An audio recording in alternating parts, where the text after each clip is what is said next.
Guys welcome to my channel. This is my channel Jai Maa Sheetla देवी। कैसे हैं आप सब। तो आज मैं बात करने वाली हूँ कि अगर आपकी शक्ति आपसे नाराज़ हो जाती है, क्रोधित हो जाती है, या आपके शरीर से हट जाती है, या आपके घर को छोड़ देती है, तो आपके साथ क्या क्या चीज़ें होनी शुरू हो जाएंगी। क्योंकि बहुत लोग परेशान हो जाते हैं, उनकी पूजा पाठ अच्छी चल रही होती है, लेकिन फिर भी वो ये सोचते हैं कि माँ शायद हमसे नाराज़ हैं, हम तक हमारी जो पूजा है वो उन तक नहीं पहुंच रही है। तो ऐसा बिल्कुल नहीं सोचना चाहिए, क्योंकि आपके थॉट ही आपकी सारी चीज़ों को क्रिएट करते हैं।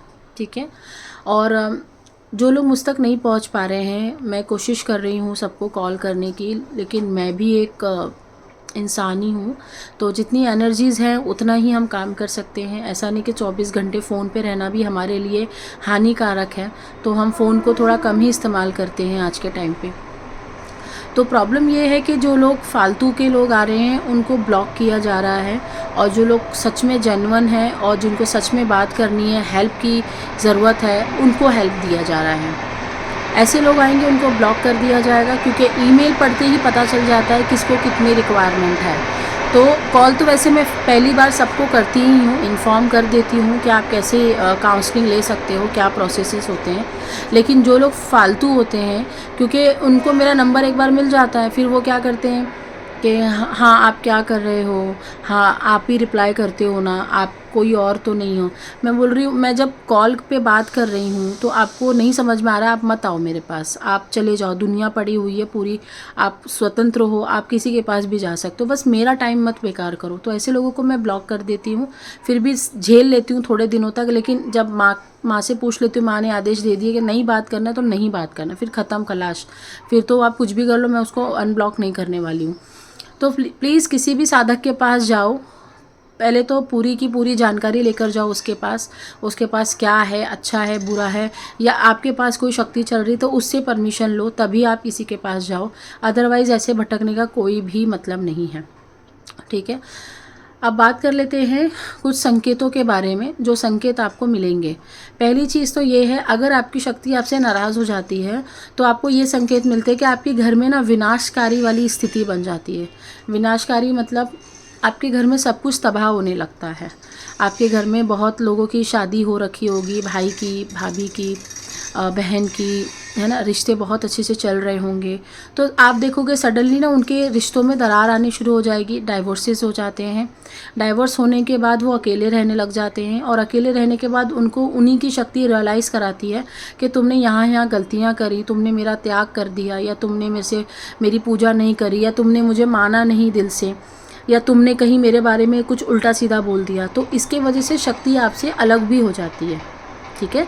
शक्ति विनाश कब करती है, जब शक्ति आपको पूरा छोड़ देती है, पूरा ख़त्म कर देती है। जब जैसे बहुत लोग आते हैं ना, शक्ति के साथ गलत काम करना शुरू कर देते हैं। आओ किसी के ऊपर क्रियाएं कर दी, तंत्र मंत्र कर दिया, किसी को कुछ गलत प्रेत दे दिया, गलत चीज़ें दे दी, तो जिसके वजह से आपकी शक्ति आपसे रुष्ट हो जाती है। अगर वो शक्ति सात्विक है और बहुत बड़ी शक्ति है तो ही, कोई भगवान देवी देवता की शक्ति है तो ही वो नाराज़ होती है।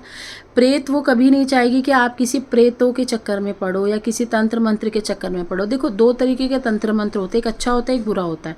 अगर अच्छा कर रहे हो तो देवी साथ देगी, अच्छे के लिए कर रहे हो तो देवी साथ देगी। अगर गलत कर रहे हो और वो आपको रोक रही है फिर भी आप जा रहे हो तो वो साथ नहीं देती है। तो ये चीज़ का आपको ध्यान देना है। दूसरी चीज़ ये है कि घर में कोई भी शुभ काम नहीं होगा, सारे काम रुक जाएंगे। किसी की शादी नहीं होगी उस दिन के बाद से, किसी का बर्थडे नहीं मनाया जाएगा, कोई हंस के खेल के बात नहीं करेगा। धीरे धीरे सारी चीज़ें बंद होनी शुरू हो जाएगी। आपके काम धंधे पूरे तरीके से बंद हो जाएंगे। ये भी एक बहुत बड़ा संकेत है। जो इतने सालों से आपके काम धंधे अच्छे से चल रहे थे, दुकानें चल रही थी, बिजनेस चल रहा था, या कहीं पे अच्छे पोस्ट पे थे, नौकरी पे, सब कुछ ख़त्म हो जाता है, एकदम डाउनफॉल पे आना शुरू हो जाते हो। ठीक है। इसका अगला संकेत है कि आपको ना कर्जों में ज़्यादा जाना पड़ जाता है, क्योंकि बिना कर्ज लिए आपका कोई काम नहीं होगा, बिना लोन लिए, बिना किसी से पैसे लिए आपका कोई भी काम आगे नहीं बढ़ता है। शक्ति आपके सारे रास्तों को बंद कर देती है। इसका अगला संकेत है कि आपके जितने भी रिश्ते हैं, जितने भी दोस्त हैं, जितने भी आपको जानने वाले लोग हैं, वो सारे लोग आपसे मुंह मोड़ लेते हैं, आपसे बात करना पसंद नहीं करते, आपके घर में आना जाना पसंद नहीं करते। जो कि एक समय पे काफ़ी आपके घर में रौनक लगी रहती थी, वो सारी रौनक ख़त्म हो जाती है। घर में कोई आता भी नहीं, झांकता भी नहीं, बात भी करना पसंद नहीं करता, हेल्प तक करने की कोई कोशिश नहीं करता। दूसरी बात है, इसका अगला संकेत है कि अगर आपकी शक्ति आपसे नाराज़ है तो आपको हेल्थ कंडीशंस बहुत ज़्यादा आएंगी। आपको हार्ट में इश्यूज़ ज़्यादा रहेंगे, सबसे ज़्यादा आपके चेस्ट में इश्यूज़ आ जाएंगे। चेस्ट बहुत भारी रहेगा, पेन होते रहेगा हमेशा। 2-2 3-3 दिन के बाद आप दवाइयाँ खा रहे हो हार्ट से रिलेटेड, ना हार्ट ब्लॉकेजेस बताया जा रहा है, ना हार्ट अटैक बताया जा रहा है, बस बीच में फंसे हुए हो। ऐसी बहुत गंभीर बीमारियाँ लग जाती हैं, किडनी से रिलेटेड प्रॉब्लम्स हो जाती हैं, कैंसर तक हो जाता है लोगों को, हाथ पैर ख़राब हो जाते हैं, घुटने के नीचे का शरीर ख़राब हो जाता है, जॉइंट्स पेन होने लगते हैं, जॉइंट्स किसी काम के नहीं रहते हैं। सारी चीज़ें आपकी बॉडी की ख़राब होनी शुरू हो जाती हैं धीरे धीरे। टेस्ट करते हो, दवाइयाँ लगाते हो, कुछ फ़ायदा नहीं पड़ता। एक दिन ऐसा आता है कि दवाइयाँ ख़रीदने के भी पैसे हमारे पास नहीं होते हैं।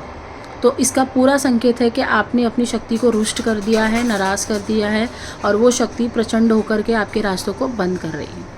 मैं यहाँ पे एक चीज़ और आपको समझाना चाहती हूँ कि जो लोग मुझे आकर बोलते हैं ना कि हम देवी के लिए इतना करते हैं, उतना लाखों का जाप करते हैं, यहाँ दान करके आते हैं, वहाँ पुण्य करके आते हैं, मैं आपको बताना चाहती हूँ कि देवी देवता हैं वो आपके पैसे, आपके दान धर्म पे नहीं चल रहे हैं, आप उनके दम पे चल रहे हो। तो ये बोलना बंद कर दीजिए।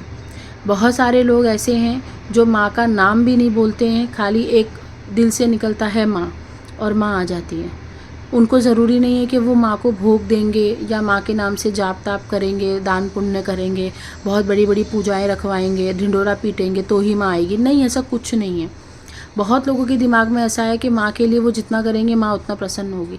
माँ प्रसन्न तब होती हैं जब आपके अंदर एक इंसानियत जागृत रहती है, जब आप ना अपना बुरा करते हो ना सामने वाले का बुरा करते हो, जब आप अपने आप से भी प्यार करते हो, सामने वाले से भी प्यार करते हो, आप एक बाउंड्रीज बना के रखते हो अपने लिए, आप अपने लिए जीना भी चाहते हो, दूसरों को भी जीने देना चाहते हो, तब जाके माँ प्रसन्न होती है। नहीं तो लाखों मंत्रों का जाप कर लो, लाखों जप तप कर लो, कोई फ़ायदा नहीं होने वाला।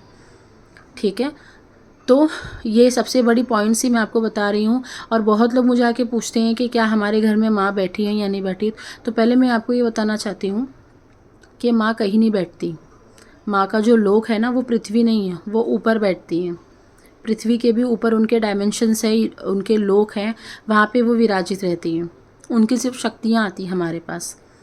माँ कभी भी कहीं पे नहीं बैठी होंगी किसी के भी घर में, क्योंकि वो बहुत बड़ी शक्ति है। आपके छोटे से घर में वो नहीं रहने वाली है। वो उनका जो घर है वो खुला आसमान है, वो अपने हिसाब से काम करती हैं। तो ये दिमाग में रखना बंद कर दो। और पॉपुलैरिटी फैलाने वाले लोग जो बोलते हैं ना, हाँ नहीं हमारे घर में ये है वो है, कुछ नहीं होता। चमत्कार है, हाँ माँ के हैं चमत्कार, मैं बहुत मानती हूँ, मैंने बहुत देखे चमत्कार। लेकिन जो लोग अपने बारे में बोलते हैं ना लाखों जाप करे, प्लीज़ मत बोलिए, क्योंकि कोई फ़र्क नहीं पड़ता, कोई फ़ायदा नहीं है माँ को कुछ भी। माँ ऐसा नहीं है कि आप करोगे तो ही देगी, माँ को देना होगा तो दे देगी, कुछ नहीं देखेगी। सब आपके कर्मों पर डिपेंड करता है। ठीक है, अभी इसका अगला संकेत है, अगर मान लो किसी के ऊपर सवारी आती थी, किसी ने गद्दी लगाई, दरबार लगाया और उसकी शक्ति किसी ने छीन ली, तो एक प्रकार से वो भी शक्ति चली गई उससे। ठीक है, तो जब शक्ति चली जाती है तो दरबार बंद हो जाते हैं, शरीर ख़राब हो जाता है, घर के अंदर नेगेटिव वाइब्स, नेगेटिव ऊर्जाएं आनी शुरू हो जाती हैं। आसपास में जितनी भी आत्माएं मरी थी वो सारी एक्टिव हो जाती हैं, वो सारी आके बैठने लग जाती हैं घर के अंदर। उनको ऐसा लगता है कि यहाँ पे हमको खाने को मिल रहा है, यहाँ पे कोई सेनापति नहीं है देखने वाला, इसकी शक्तियाँ जा चुकी हैं, जो पॉजिटिव इंसान काम कर रहा था वो बंद हो चुका है, वो आकर आपके घर में खाना पीना शुरू कर देती है। तो ऐसे में क्या करना चाहिए, क्या इलाज होता है? इलाज ये होता है कि पहले तो जब काउंसलिंग्स होती हैं, जब ऐसे लोग आते हैं, तो पहले मैं माँ से पूछ के ही बताती हूँ। बिना माँ के पूछ के मैं कुछ भी नहीं करती। इवन मैं अपनी लाइफ में भी बिना माँ के पूछे मैं नहीं चलती हूँ। तो इतना बड़ा आपको सोल्यूशन मैं ऐसे सोशल नेटवर्किंग पे नहीं दे सकती हूँ। ठीक है, शायद मैं उतनी बड़ी नहीं हुई हूँ अभी, मुझे उतना ज्ञान नहीं है, कुछ भी ज्ञान नहीं है, मैं तो मानती हूँ ये। लेकिन अगर ऐसा कुछ रहेगा तो ज़रूर दिया जाता है, लेकिन जुड़ने के बाद ही पता चलेगा कि क्या इशू है आपके साथ। तो ये जब अनुष्ठान करने पड़ते हैं, बहुत बड़े बड़े बताने पड़ते हैं सोल्यूशन क्या करना है, उसके बाद ये शक्तियाँ खुलती हैं, आती हैं, धीरे धीरे आपके काम होने शुरू होते हैं, टाइम लगता है। ठीक है। तो कभी भी अपनी शक्ति को नाराज़ मत करो। ऐसा मत सोचो कि मैंने आज भोग नहीं लगाया तो माँ नाराज़ हो जाएगी, या मैंने आज जाप नहीं करा तो माँ नाराज़ हो जाएगी। नहीं, माँ को यहाँ से याद करो दिल से।